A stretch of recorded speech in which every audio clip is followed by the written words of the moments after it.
We're standing right at the edge of something, a strange intersection of technology, our own ethics, and what it even means to be human. You see, there's a new industry emerging, and it promises a kind of immortality, but it comes at a price we're only just beginning to I calculate. want you to imagine something with me, just for a moment. It's a scenario that, by all accounts, should be impossible.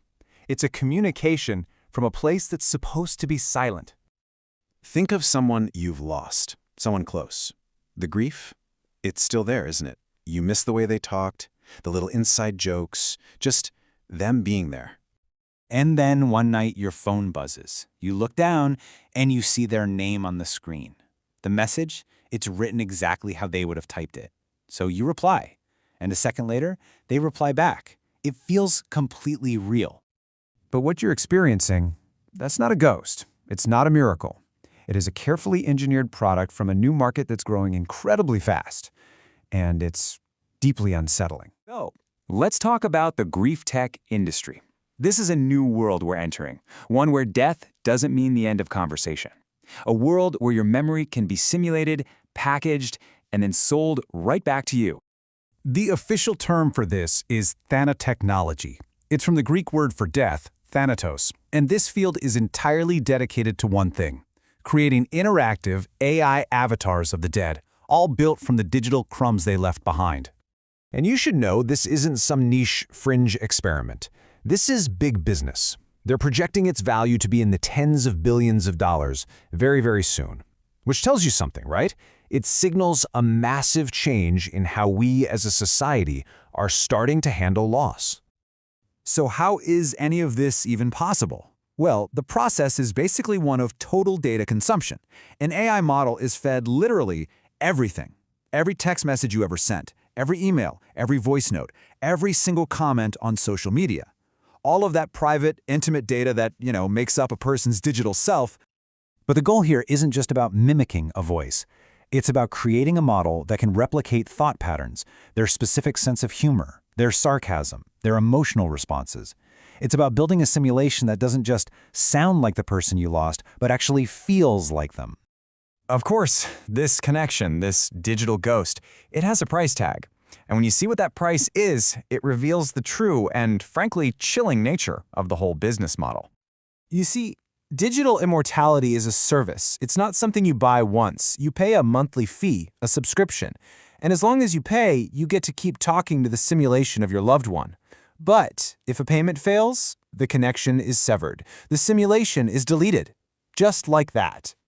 Think about that. We have effectively turned the act of grieving into a commodity. It's been packaged, monetized, and turned into a recurring charge on your credit card. Grief as a service. And this technology isn't just for personal mourning. Oh no, it's found a rather comfortable home in the one place that never wants its visionaries to die, the corporate world. This quote, it really captures the bizarre new reality playing out in some boardrooms. Founders and pioneering CEOs are now able to train their own digital replacements before they're even gone. So now you have these digital, sometimes even holographic, versions of deceased leaders showing up to meetings. They're being used to preserve a founder's influence, their specific philosophy, really their control over a company, long after they've passed away. But what's the human cost in all of this? What actually happens to our minds when we're given a technology designed to prevent us from letting go? The psychological community is, they're raising some very serious alarms.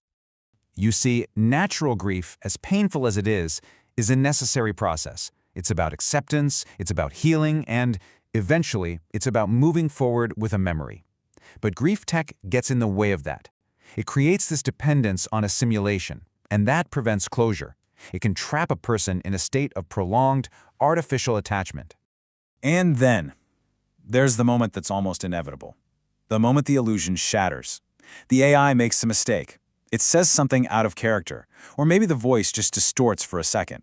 In that instant, you're forced to confront the fact that it's not real. And what happens then is a kind of second loss, the trauma of losing the simulation itself. All of this leads to the big question, right? The one at the very heart of this industry. What are these things that we're creating? And what, if anything, do we owe to the dead? Let's be very clear. These simulations are not conscious. They do not feel, they don't have memories in the way we do. They are incredibly sophisticated pattern-matching machines, digital parrots, just repeating back the data they were fed. They are echoes, not the essence of a person. So what is this industry really selling? It's not resurrection. It's hope. The hope for just one more conversation, one more piece of advice, one more chance to say I love you. And that is an incredibly powerful thing to sell to someone who is grieving. Which leaves us with a final, very personal question. A question for all of us, living in an age where this is no longer just science fiction. If you were given the choice to have your consciousness simulated, to exist as an interactive archive for the people you leave behind, would you do it? Would you want to live forever? Or is there something secret in silence? A kind of dignity in letting go? A final piece that no technology, no matter how clever it gets, should ever be allowed to disturb?